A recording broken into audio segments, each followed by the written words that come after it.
Hello Golden State Warriors fans, we are here once again to bring you the latest news related to our team, and I would like to emphasize how committed we are to improving our performance to achieve great results. Before we dive into this intriguing news, I kindly request you to show your support by clicking the like button, and if you are not yet subscribed to our channel, I invite you all to join us on an exciting journey. Remember to turn on notifications so you don't miss anything.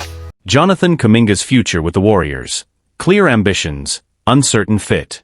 Jonathan Kuminga's future with the Golden State Warriors isn't exactly up in the air, but it may not be the one fans were hoping for. The rising star has made it clear, he knows exactly what he wants from his NBA career. And that clarity could take him away from the Bay. Golden State had a roller coaster playoff run this season. They managed to push the No. 2 seed Houston Rockets to 7 games and came out on top, only to fall to the Minnesota Timberwolves in the second round. Things got even tougher when Stephen Curry went down with an injury, forcing head coach Steve Kerr to give more minutes to Kuminga, a player he had often hesitated to trust. But Kuminga didn't just hold his own. He thrived.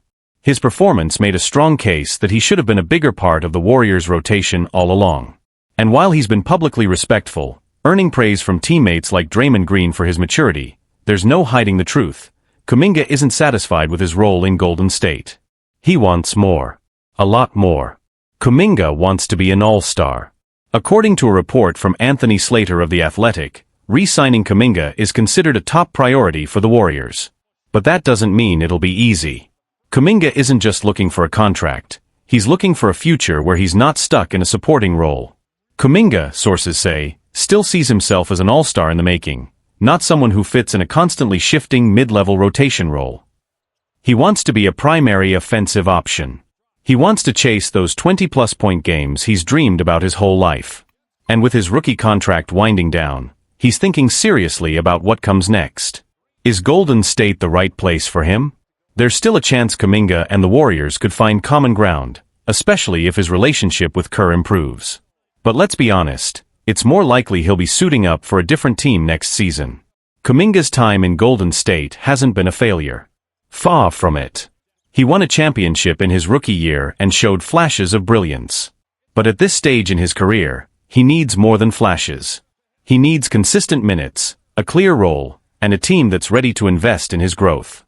Unless something shifts dramatically, that doesn't sound like Steve Kerr's current system. What's next for Kuminga? The best move for Kuminga might be to look ahead. Teams in rebuilding mode would jump at the chance to add a young high-upside talent like him.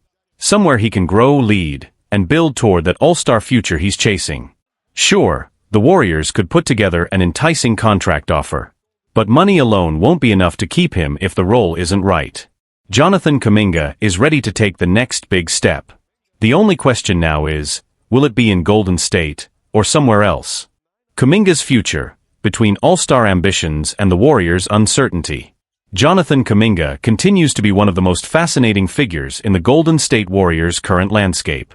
At just 21 years old, the Congolese-American forward entered the NBA with immense potential, and season by season, he's been delivering flashes of that promise. But his desire for a larger role, and his openly stated goal of becoming an all-star, have stirred up serious questions about whether his future lies in the Bay Area. Basketball: a rising star held back? In the 2024-25 season, Kuminga averaged 16.1 points, 4.8 rebounds, and 2.2 assists per game, while playing just over 26 minutes a night. Solid numbers for a young player, but still not enough to crack the all-star conversation.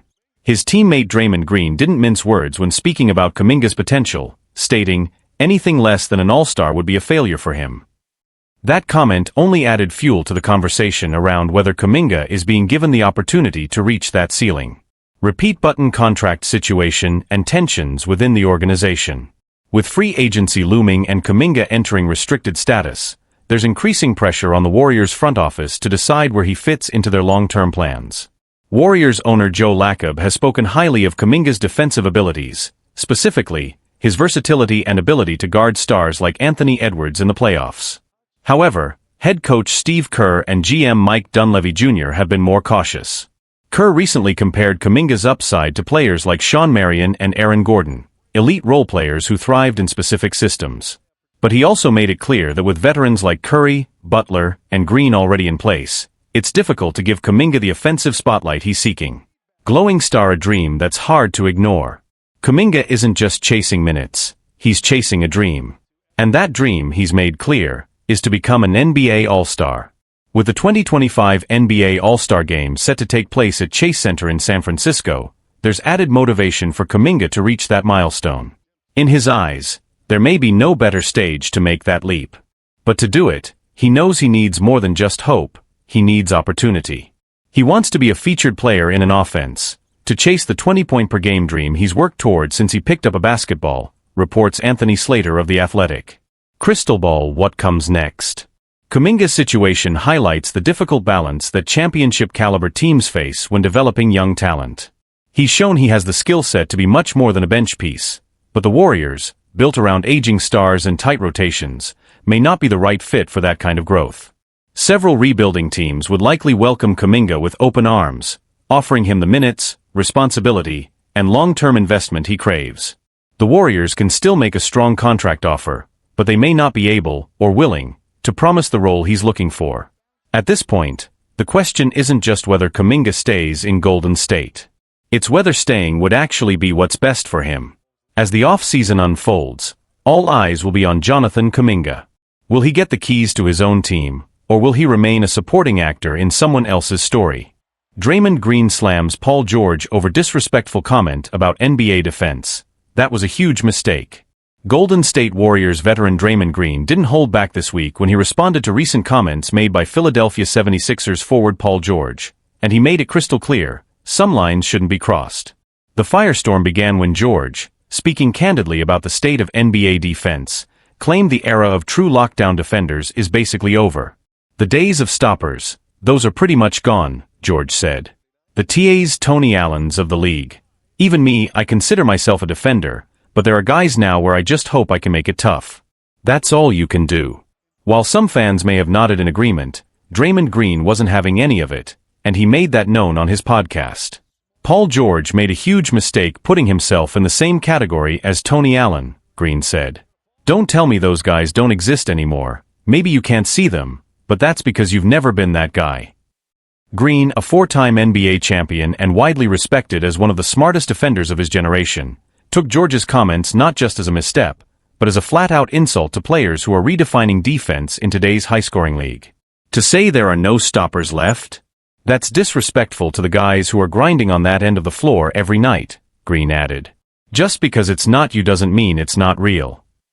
Draymond even called out rising names like Amen and Ozar Thompson, along with Suns rookie Toumani Camara, as examples of the next wave of elite defenders, young players he believes embody the same grit and intensity that guys like Tony Allen brought to the game.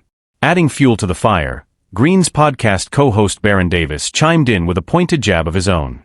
Let's be honest, Paul George is not a lockdown defender. Never really was. The internet, of course, exploded. NBA Twitter quickly took sides, with some defending George's perspective on how offense has evolved, while others backed Draymond for standing up for the defenders still battling in the trenches every night. Still, Green's message hit deeper than just calling out one player. It was a reminder that defense still matters, and that respect is earned, not self-declared.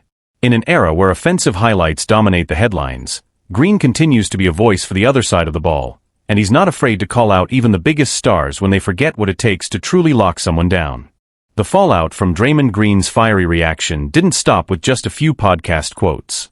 His pointed critique of Paul George made waves across the NBA landscape, prompting a flurry of responses from analysts, former players, and fans alike. ESPN's NBA panel debated the comments the following morning, with Kendrick Perkins siding with Draymond, emphasizing that you can't call yourself a lockdown defender just because you used to be one. Meanwhile, Richard Jefferson added that George's remarks seemed more like a self-assessment masked as a league-wide observation, calling it a subtle acknowledgement that his best defensive years may be behind him. On social media, fans brought the receipts. Clips of Paul George struggling to stay in front of elite guards in recent seasons began circulating, along with comparisons to true defensive specialists like Drew Holiday, Dillon Brooks, and the aforementioned Thompson twins, all players who have earned reputations for taking on the toughest assignments night after night. Even Tony Allen himself, the player Paul George referenced, appeared to respond indirectly via Twitter, now X, posting a cryptic but pointed message. Being a stopper ain't a phase. It's a mentality. That single sentence was retweeted by dozens of current and former players, including Marcus Smart, Patrick Beverley, and Jimmy Butler, players who have made their names by doing the dirty work and taking pride in shutting people down. Draymond, for his part, doubled down on his podcast days later, clarifying that his intent wasn't to discredit Paul George's career, but to call attention to the mindset behind elite defense. This ain't personal. I respect PG's game. But when you start talking like no one defends anymore, like those guys are gone, that's not the truth. And worse, it's disrespectful to guys who are doing it now. Meanwhile, Paul George has remained relatively silent since the controversy erupted, choosing not to escalate things publicly. However, insiders close to the 76ers have hinted that George was caught off guard by the reaction and still stands by his original point, that scoring has simply become harder to stop in today's pace and space, whistle-heavy NBA. Some are now looking ahead to the upcoming season, wondering if this public jab could light a fire under George.